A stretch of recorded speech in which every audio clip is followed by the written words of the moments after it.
I was 15 when my mother declared her intentions to marry Benjamin Davis. My father, a man of quiet strength, had been incarcerated for manslaughter just 5 months prior. I had witnessed the chaos that night. He was at the local tavern, not even touching a drink, when he stepped into the men's room. Moments later, he re-emerged, a panicked look on his face, his clothes stained crimson. He yelled for someone to alert the authorities. They arrived swiftly, and without much explanation, he was handcuffed and led away.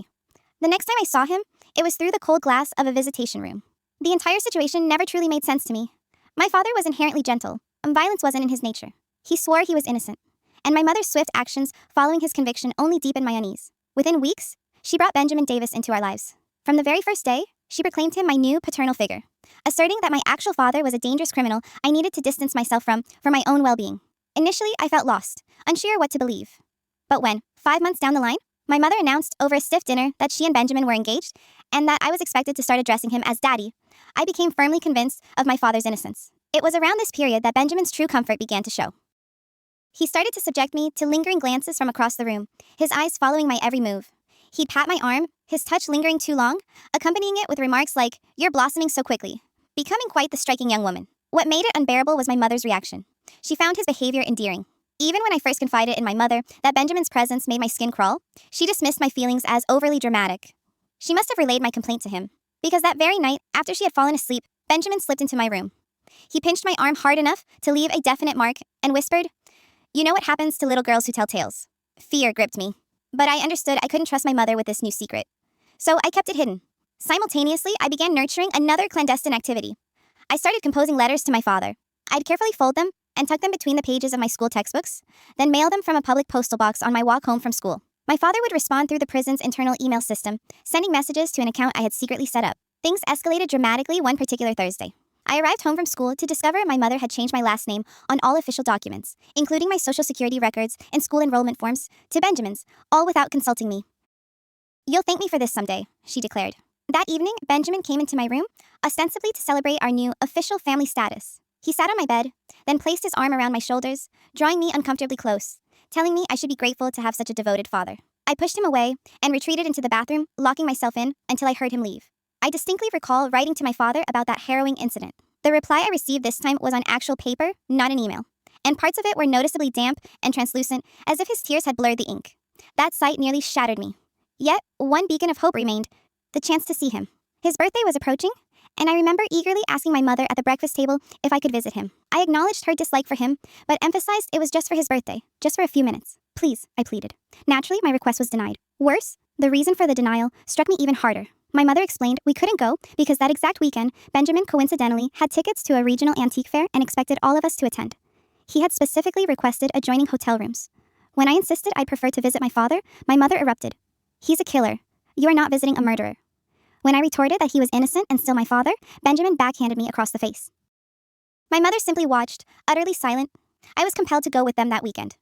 And while I slept, the unspeakable occurred. Benjamin slipped into my room. He was intoxicated, and this time, he didn't restrain himself to merely an arm around my shoulders or a pat on my thigh. His hand went all the way. I had never felt so utterly disgusted and violated. I remember the journey home, feeling completely broken. To compound my misery, the week we returned, my mother discovered the hidden letters from my father. She burned them in the backyard, reducing them to ashes. As punishment for communicating with him, she had my bedroom door taken off its hinges, claiming it was for monitoring. Benjamin, of course, seized this as an opportunity. He would stand in my doorway at night, watching me sleep. That, I remember, was my true breaking point. The following day, I snuck into the school library during after hours, determined to contact someone. I managed to email the district attorney's general inquiry office. My message must have been an hour-long, rambling, incoherent mess, just a desperate outpouring of everything. I didn't know what I expected, or if I even wanted anything. I was so numb. But 2 weeks later, I received a reply. It was lengthy, incredibly detailed, reassuring me that everything would be okay. Yet, one line stood out. "Did you check where I indicated?" I was baffled. Check where? I began sifting through every email my father had ever sent me. And that's when I found it. In one of his more recent messages, he had subtly told me to look in the attic, tucked inside an old hat box in a forgotten corner. I recalled reading that email the day after I'd asked my mother if I could visit him. I must have been too heartbroken to read thoroughly and somehow missed it. Regardless, I committed his words to memory and waited for my mother and Benjamin to go on their next date night. That opportunity arose the following week. My hands trembled as I ascended into the dusty attic with a flashlight. Tucked inside an old hat box in a forgotten corner, I found a plastic-wrapped, leather-bound journal. I opened it to the marked page my father had referenced. It was dated weeks before his arrest, and in his unmistakable handwriting it read, It's been a few weeks since I caught Lauren and Benjamin sneaking off into the tavern. I don't know how to confront her. Shock jolted through me. And then I heard it. The distinctive sound of a car pulling into the driveway. My blood ran cold. They were home early. They must have had a loud argument at the antique fair, or perhaps the crowds were unbearable. I heard car doors slam shut, and my mother's heels clicking on the walkway. My heart hammered against my ribs as I clutched the journal to my chest, knowing I had mere seconds to react. Benjamin's heavy footsteps creaked on the stairs, each groan of the old wood sending a jolt through my chest. My hands shook so violently, I nearly dropped the flashlight, its beam dancing erratically across the dusty attic floorboards. I shoved the journal under my oversized hoodie, the cold leather pressing against my skin, and scrambled toward the attic opening.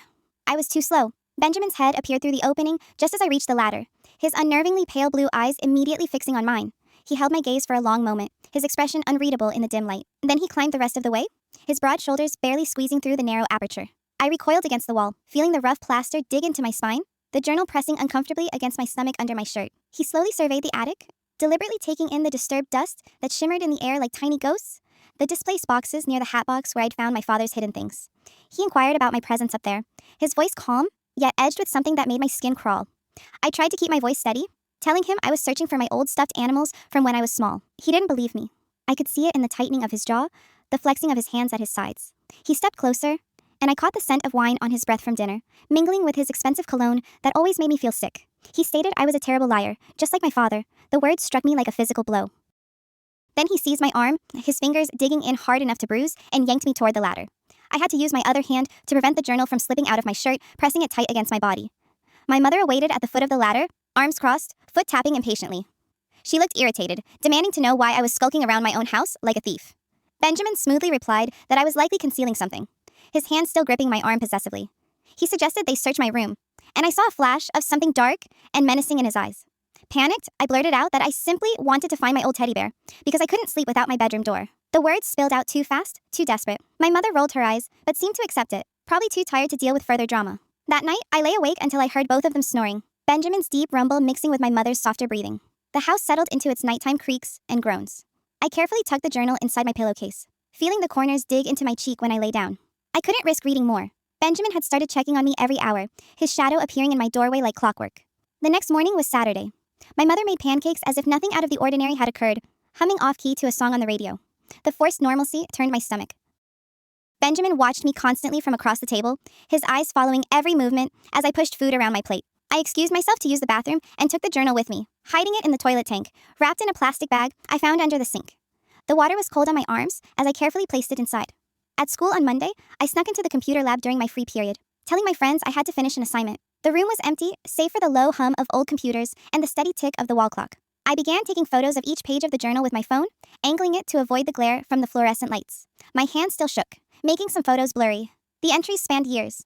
My father's familiar handwriting grew more frantic with time. He wrote about his growing suspicions, about seeing Benjamin's car parked down the street at odd hours, about my mother acting strange and distant. One entry mentioned finding a receipt for a motel in my mother's purse when he was looking for her car keys. Another detailed Benjamin showing up at the tavern during my father's shifts, always observing from a dim corner, always lurking like a predator, studying its prey. I uploaded everything to a secure cloud account I created under a false name, my heart pounding as the progress bar slowly filled. Then I deleted the photos from my phone, double-checking to ensure they were truly gone. I knew Benjamin might check it. He had been going through my belongings more frequently. When I arrived home that day, he was waiting in my room, sitting on my bed, as if he owned the place. He had ransacked everything. My drawers were overturned, clothes scattered across the floor like fallen leaves. My mattress was flipped, exposing the box spring. Even my old jewelry box was emptied, cheap necklaces and friendship bracelets tangled together. He asked where it was, his voice dangerously quiet. I feigned ignorance, asking what he was talking about, attempting to appear confused rather than terrified. He grabbed my shoulders and shook me hard, making my teeth click together. He said he knew I'd found something in the attic and that he wasn't stupid. My mother returned then, her keys jingling as she called out a greeting. She asked what was happening, surveying the destruction of my room with raised eyebrows. Benjamin smoothly lied, his entire demeanor shifting in an instant. He claimed he was simply helping me reorganize my messy room, that I had asked for his assistance. He even managed a smile, that fake smile that never quite reached his eyes. She believed him, as always, probably because it was easier than asking difficult questions. That night at dinner, Benjamin announced they were moving up the wedding. Instead of next year, it would be next month. He declared he couldn't wait any longer to make our family truly official. My mother squealed with delight, clapping her hands like a child. I felt sick. The chicken on my plate suddenly looked gray and unappetizing. Over the next few weeks, Benjamin watched me constantly. He installed a camera in the hallway, pointing directly at the space where my door used to be, The red light blinked at me like an evil eye. He started driving me to and from school. No more bus rides with my friends. He'd wait in the parking lot, engine running, observing everyone who spoke to me. He took my phone at night, placing it on his nightstand where I couldn't possibly reach it, but I continued my work during the day. I printed pages from the journal at school and hid them in my locker, taping them behind old textbooks. I desperately needed help, but didn't know who to trust. My teacher seemed oblivious. My friends wouldn't understand. Then I remembered Harold Dawson. He was my father's best friend since high school, the kind of man who showed up to help without being asked. They had been inseparable until my father's arrest. My mother had forbidden him from contacting us afterward, claiming he was a bad influence, that he enabled my father's violent tendencies. But I knew that was a lie. Harold was a good man who smelled faintly of wood polish and always had butterscotch candies in his pocket. He worked construction and had 3 children of his own, twin boys and a little girl who called me her big cousin. I found his number in an old address book my mother had forgotten about in the kitchen's junk drawer, buried under expired coupons and dead batteries. I called him from the payphone outside school during lunch break. The cold metal pressed against my ear. I told my teacher I felt unwell and needed some fresh air, clutching my stomach for effect. Harold answered on the 3rd ring, his gruff voice softening when I stated my name. I spoke quickly, words tumbling over each other, telling him I needed help, that my father was innocent, that I had proof. He told me to slow down, to breathe. Then he instructed me to meet him at the public library after school the following day. He'd tell my mother he saw me walking and offered a ride if she inquired. His voice was steady, reassuring, and for the first time in weeks, I felt a glimmer of hope. Benjamin was highly suspicious when I claimed I was staying late for a group project. He grilled me about who was in my group, what the project entailed, which teacher assigned it, but my history teacher backed me up when he called to check, probably annoyed at being disturbed during her planning period. I practically sprinted to the library, my backpack bouncing against my spine. Harold was waiting in the parking lot in his old pickup truck. The red paint faded, but immaculately clean. He looked older than I remembered, with more gray in his beard and deeper lines around his eyes. I showed him the photos of the journal entries on my phone, swiping through them quickly. His face grew darker with each one, his knuckles white as he gripped the steering wheel. He said he always knew something was off about my father's arrest. The story never made sense. Too many holes, too convenient. He asked if I still had the actual journal. I told him where I had hidden it, and he nodded approvingly. He stated we needed more than just my father's suspicions. We needed real evidence, witnesses, something concrete. He knew some people who worked at the tavern that night. Maybe they saw something. Remembered something the police hadn't bothered to ask about. Over the next 2 weeks, I met Harold at the library 3 more times. Each meeting felt like a scene from a spy movie, checking over my shoulder, taking different routes to avoid being followed. He tracked down Ethan Dalton, who was working security that night. Ethan was a muscled man with a quiet, thoughtful gaze who remembered everything. He recalled Benjamin being there, which was odd because Benjamin had told police he was home all evening watching television. Ethan said he saw Benjamin go into the bathroom just 30 seconds before my father. But Ethan had been too scared to speak up after my father was arrested so swiftly, afraid of getting involved, afraid of Benjamin, who supposedly had connections everywhere. Harold also found Chloe Carlson, who was bartending that night. She had striking auburn hair cut into a sharp bob and a sharp memory for faces. She said Benjamin had been coming around for weeks before the incident, always inquiring about my father's schedule, pretending to be friendly. She thought it was strange, but didn't dwell on it at the time. People often asked about regulars. She remembered Benjamin ordering a whiskey neat that night, then disappearing for a while before the body was discovered. She had been the one to call emergency services, her hands shaking so badly she could barely dial. The breakthrough came when Harold spoke to Brendan Davies, who managed the tavern. Brendan was an older man who had run the establishment for 2 decades. Brendan mentioned they had upgraded their security system a month before the incident. The police had only collected the footage from the main cameras, but there was a backup system that recorded the hallway leading to the bathrooms. Brendan still had those files on an old hard drive in his office. He had forgotten about them until Harold asked, the drive gathering dust behind old liquor invoices. We met at Brendan's house to watch the footage. His living room smelled of cigarettes and stale coffee. My stomach churned with nerves as Brendan connected the drive to his laptop. The timestamp showed Benjamin entering the bathroom at 9:47 p.m., walking casually as if he had all the time in the world. My father entered at 9:52 p.m., likely just needing to use the restroom after his shift. Benjamin emerged at 9:51 p.m., checking his watch and smoothing down his suit. My father came out at 9:53 p.m., covered in blood, shouting for help, his face a mask of shock and horror. It was clear as day. Benjamin had 4 minutes alone in that bathroom. More than enough time to subdue someone and set up a frame job. Harold methodically copied the footage onto multiple USB drives, his hands steady. He stressed that we needed to be cautious about how we proceeded. We couldn't just go straight to the police. Benjamin might have connections there, friends who owed him favors. We needed to build an airtight case first. He instructed me to act normal at home, not to betray that we knew anything. It was the most difficult thing I had ever had to do. But Benjamin must have sensed something. Perhaps I was a poor actress. Perhaps he was simply paranoid. He started becoming more aggressive. One night, he entered my room and sat on my bed, the mattress dipping under his weight. The hallway camera couldn't see him from that angle. He said he knew I'd been sneaking around with Harold. Someone had seen us at the library. probably one of his cronies who seemed to be omnipresent. He warned that if I didn't cease my activities, my mother might get hurt. He spoke casually, as if discussing the weather, saying accidents happen all the time. People fall downstairs, cars have brake problems, gas leaks occur. I understood the threat, felt it settle in my chest like a cold stone. I was terrified, but tried to remain calm, keeping my breathing even. I told Harold at our next meeting, whispering even though we were alone. He said we needed to move faster. He'd been in touch with my father's lawyer, showing him what we'd uncovered. The lawyer was excited but cautious. He reiterated that we needed the original journal as well. It would strengthen the case, providing verifiable proof that the photos weren't doctored. I told him I would retrieve it, even though the thought made me want to vomit.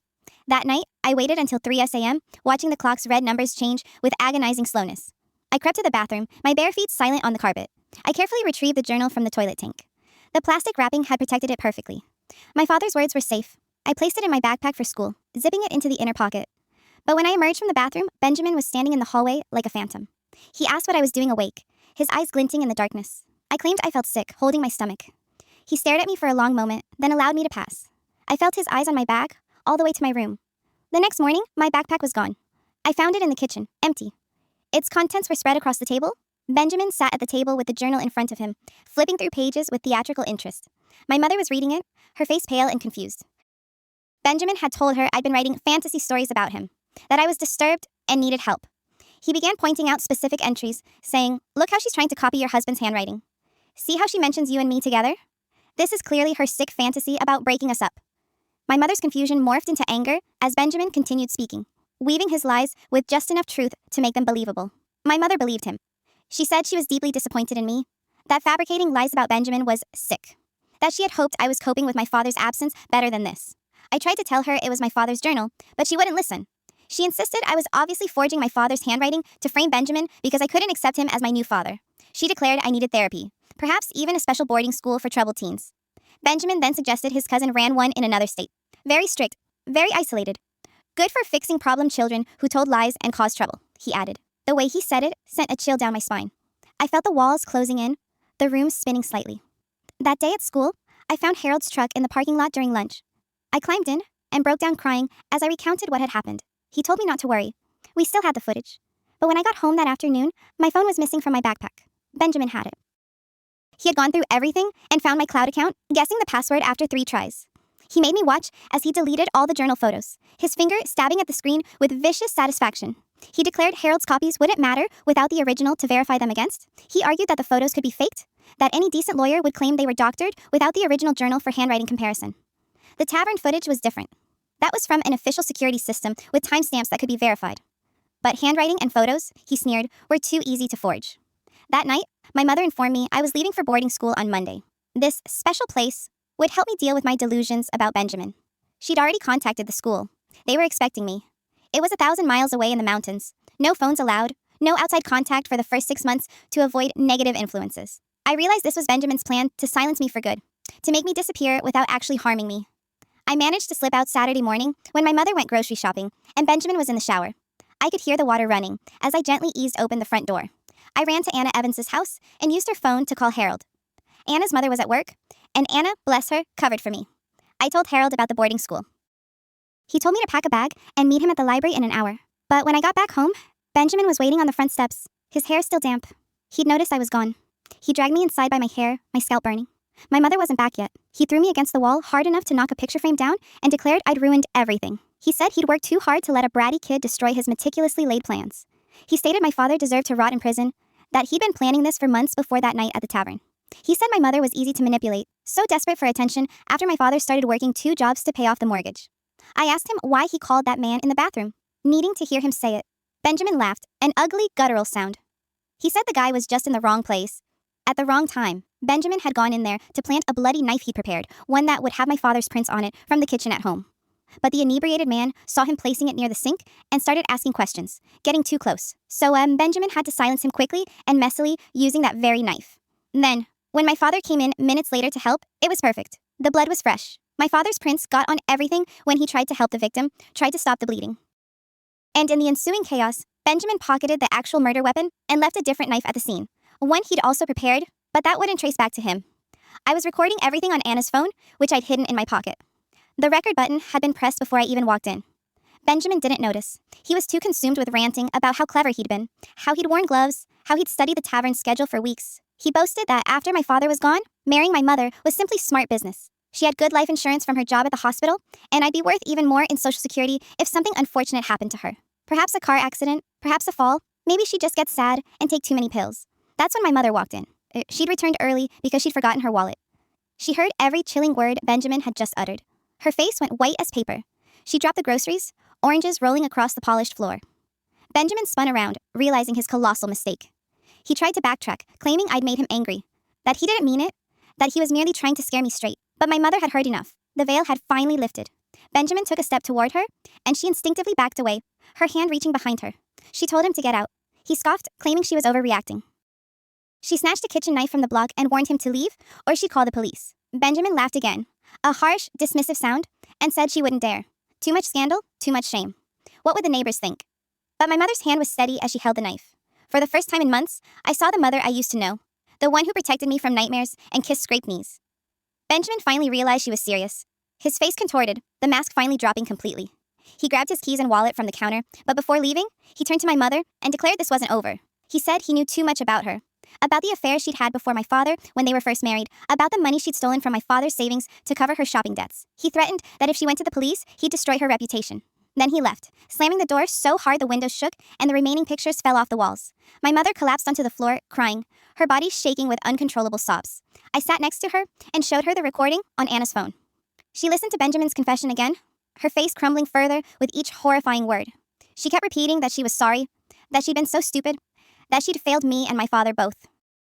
I told her we needed to call the police immediately, but she was paralyzed by Benjamin's threats, terrified of losing everything. I called Harold, and he arrived within minutes with the tavern footage on a USB drive. We sat my mother down at the kitchen table and showed her everything. The journal entries I'd managed to capture screenshots of, the security footage showing Benjamin's movements, the notarized witness statements Harold had painstakingly collected. My mother threw up when she realized she'd been sleeping next to my father's killer for months, that she'd been planning a wedding with him. She finally agreed to contact the police. 2 detectives arrived to take our statements. They were professional, but compassionate, offering my mother tissues and speaking gently to me. They listened to the recording of Benjamin's confession multiple times. They watched the tavern footage on our laptop. They took the journal as evidence, handling it carefully with gloved hands. One detective admitted they'd had lingering doubts about my father's case anyway. The forensics had never quite added up, but the pressure to close the case had been intense. Benjamin's confession filled in all the inexplicable gaps. They issued an arrest warrant for Benjamin that night, but he had vanished. His apartment was empty, cleaned out in a hurry. His car was gone.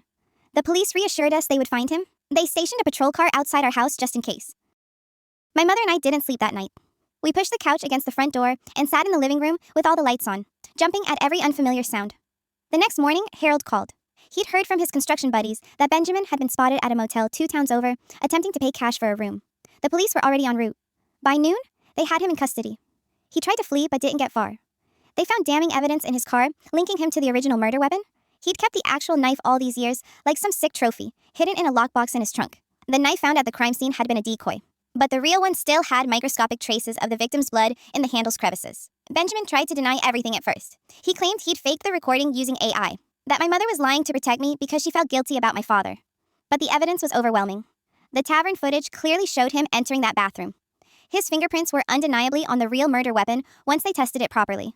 The forensics that hadn't matched my father suddenly made perfect sense when applied to Benjamin. Even the angle of the wounds matched Benjamin's height, not my father's.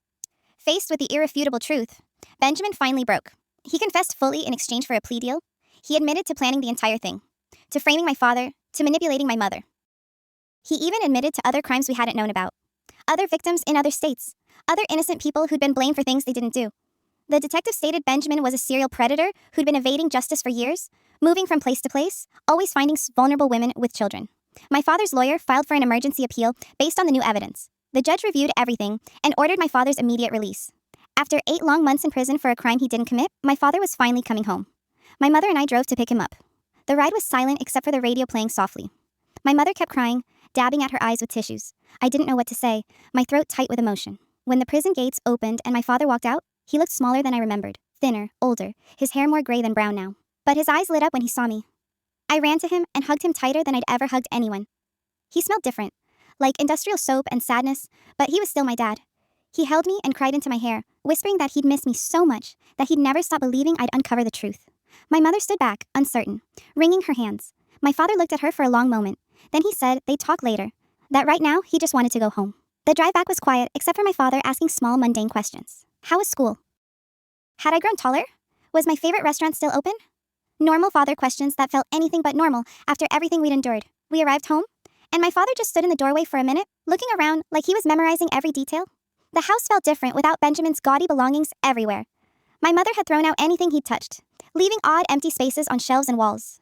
My father walked through each room slowly, running his fingers over familiar furniture, picking up old picture frames my mother hadn't gotten around to replacing yet. That first night was incredibly awkward. My father slept on the couch, even though my mother offered him their old bedroom. I heard him moving around at 3 a.m., probably couldn't sleep after months in a confining cell. I found him in the kitchen, making coffee with shaking hands. We sat at the table in silence until he finally asked if I was okay. Truly okay. I told him about Benjamin, about everything. He listened without interrupting, his jaw tightening with each harrowing detail. When I finished, he said he was sorry he couldn't protect me. I told him it wasn't his fault. The next few days were a blur of lawyers and paperwork. My father's attorney was working diligently to get his record completely expunged, not just overturned. There was talk of compensation for wrongful imprisonment, but my father insisted he didn't care about money. He just wanted his life back. My mother kept attempting to talk to him, following him around the house, but he wasn't ready. He'd answer her questions with curt, one-word replies and find excuses to leave the room. Benjamin's trial date was set for 6 months out. The prosecutor stated that with his confession and all our irrefutable evidence, he would likely receive life without parole. They had linked him to 3 other murders in different states, all with eerily similar patterns. He would frame someone close to the victim, then swoop in to comfort the grieving family. The detective grimly noted that we were fortunate his other victims hadn't survived to expose him. I returned to school, but everything felt irrevocably changed. Kids whispered when I walked by. Everyone knew about Benjamin and my father by now. Anna Evans stuck by me, though, and a few other friends who truly mattered. My teachers were extra nice, which almost made it worse. I didn't want pity. I just wanted normal, but normal was gone. Probably forever. My father started working construction with Harold Dawson. Manual labor, he said, helped clear his head. He'd come home exhausted and covered in dust, but he seemed calmer. He was seeing a therapist, too. A kind man who specialized in wrongful conviction trauma. My father didn't elaborate on the sessions, but I could see they were helping. He stopped flinching when doors slammed, stopped checking locks obsessively. My mother moved out after 2 weeks. She rented a small apartment across town, claiming she needed space to figure things out. I was relieved, honestly. The tension when she and my father were in the same room was suffocating. She had betrayed him in the worst way imaginable, even if Benjamin had manipulated her. Some things I felt you couldn't come back from. She asked if I wanted to stay with her sometimes, but I firmly said no. I needed to be with my father. The divorce papers arrived a month later. My father signed them without even reading them. He just wanted it to be over. My mother gave him everything, the house, the car, full custody of me. Her guilt was clearly consuming her. She started seeing a therapist too, trying to understand how she'd been so utterly blind. I felt bad for her sometimes, but then I'd remember how she chose Benjamin over my father, how she didn't believe me, and the sympathy would swiftly dissipate. Harold Dawson became a regular fixture at our house. He'd bring his children over on weekends, and we'd have cookouts like the old days. His twin boys, Ellis and Julian, were only 10, but they idolized my father. They didn't care about his past, just that he could throw a football and tell funny stories. His daughter Delia was my age, and we grew close quickly. She understood what it was like to have your family turned upside down. Her mother had left when she was 10. 3 months after my father's release, I had to testify at a pre-trial hearing. The prosecutor said my testimony would help ensure Benjamin couldn't claim insanity or coercion. I wore my nicest dress, the blue one my father bought me for my birthday 2 years ago. My hands shook as I swore to tell the truth. Benjamin sat at the defense table in an orange jumpsuit, looking smaller than I remembered. He tried to catch my eye, but I stared straight ahead. I recounted everything. About the threats, the inappropriate touching, the night at the hotel. The judge had to call a recess when I spoke about finding my father's journal because I started crying too hard to continue. My father wasn't allowed in the courtroom since he might be called as a witness later. But Harold was there. He gave me a thumbs up from the gallery, a silent reminder that I was brave, that I could do this. Benjamin's lawyer tried to portray me as a confused, imaginative kid, asking if perhaps I'd misunderstood Benjamin's intentions. I stayed calm and repeated what happened exactly as it had occurred. The prosecutor then played the recording from Anna's phone, and Benjamin's face went ash gray. His lawyer asked for a plea deal that afternoon. 25 years to life instead of life without parole. The prosecutor's reply was a firm, no way. After the hearing, reporters swarmed us outside the courthouse. My father shielded me with his body as we pushed through them to Harold's truck. They shouted questions about forgiveness, about moving forward, about how it felt to see Benjamin in chains. We didn't answer. There was nothing we could say that would make them understand. This wasn't entertainment, it was our life. My mother started sending me letters. Long, rambling apologies about how she had failed as a mother, how she should have seen the signs. I read the first few, then started throwing them away, unopened. My father suggested I should consider forgiving her eventually, for my own peace, not hers. But I wasn't ready. Maybe I'd never be ready. She'd chosen a monster over her own family. Some things felt unforgivable. Benjamin's actual trial was brutal. They brought in his other victims' families, illustrating pattern after pattern of his heinous behavior. One woman from Arizona testified about how he had dated her after her husband died in a suspicious accident. She'd gotten bad vibes and wisely dumped him, likely saving her own life. Another family from Nevada talked about their son who was serving time for a murder that sounded exactly like my father's case. The prosecutor announced they were reopening that case too. My father testified on day 3. He wore his only suit, the one from his wedding that he had inexplicably kept. He spoke about finding the body, about trying to help him, about the utter confusion when they arrested him. He talked about prison, about missing my birthday, about writing letters I'd never get to read. His voice broke when he talked about the day I was born, how he promised to always protect me and felt like he'd failed. Benjamin took the stand on day 5 against his lawyer's advice. He tried to paint himself as a victim of circumstance, claiming the man in the bathroom had attacked him first. But under cross-examination, his story completely unraveled. He contradicted himself repeatedly, grew angry, and revealed his true, monstrous face to the jury. When the prosecutor asked about his plans for me and my mother, he refused to answer. His own lawyer looked utterly defeated. The jury deliberated for a mere 2 hours. Guilty on all counts. Murder, conspiracy, fraud, attempted assault on a minor. The list seemed endless. The judge sentenced him to life without parole. Consecutive sentences for each crime? Benjamin showed no reaction, just stared blankly at the table. As they led him out, he looked at me one last time. I stared back, wanting him to see that he hadn't broken me, that I had won. My father and I went to his favorite restaurant afterward, the small Mexican place that still had his picture on the wall from when he was a regular. The owner hugged him warmly and announced the meal was on the house. We ate in comfortable silence, both exhausted but immensely relieved. It was over, truly over. Benjamin would die in prison, and we could finally begin rebuilding our lives. My mother attempted to come to the house the next week. My father wouldn't let her in, talking to her through the screen door. She wanted to apologize again, wanted to try family counseling. My father's response was resolute, no, that ship has sailed. You need to move on, and so do we. She cried and begged, but my father stood firm. I watched from the stairs, feeling nothing. She'd made her choice, and now she had to live with it. I started seeing a therapist too, a kind woman named Cora Coleman who specialized in trauma. She helped me process everything, taught me it wasn't my fault, that I'd been incredibly brave. Some days I believed her, some days I didn't. But slowly, the nightmares stopped. I stopped checking locks obsessively. I stopped flinching when men walked behind me. Progress came in small, often imperceptible steps. My father and I developed new routines. Sunday breakfast at the diner, Wednesday movie nights, helping Harold with construction projects on Saturdays. We talked more than we ever had before, about everything. School, friends, the future. He helped me with homework, even though math wasn't his strong suit. He came to every school event, cheering too loudly at my mediocre clarinet performances. We were learning how to be a family again, just the two of us. 6 months after the trial, my father met someone. Chloe Carlson, the bartender who testified, started coming around. First, just as a friend, then something more. She made my father laugh. Real, genuine laughs, not the forced ones he'd been doing. I liked her. She didn't try to be my mother. She just treated me like a person. She'd bring takeout, and we'd watch terrible movies, making fun of the plot holes. My father smiled more when she was around. My mother eventually stopped trying to contact us. I heard from Anna Evans's mom that she'd moved to another state, starting fresh where nobody knew her story. Part of me hoped she'd find peace. Part of me didn't care. She'd been so easily fooled, so quick to replace my father. Maybe Benjamin had seen that weakness in her from the start. Maybe that's why he picked our family to destroy.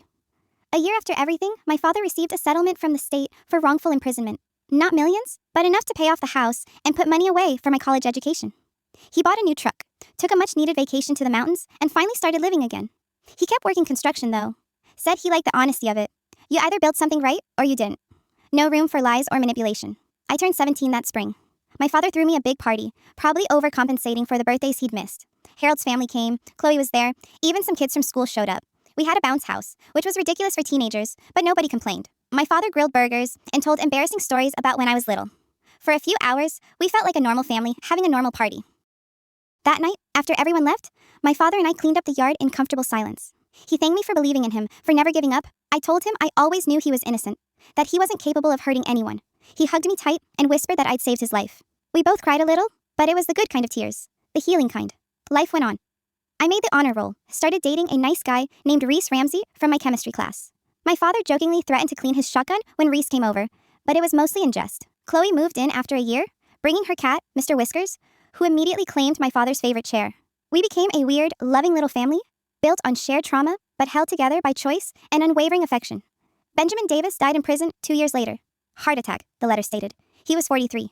I felt nothing when I read it. I simply closed the letter and went back to my homework. My father asked if I was okay, and I said, yeah, I really was. Benjamin had been dead to me since the day they sentenced him. His actual death was just paperwork, nothing more. My mother sent a card for my 18th birthday.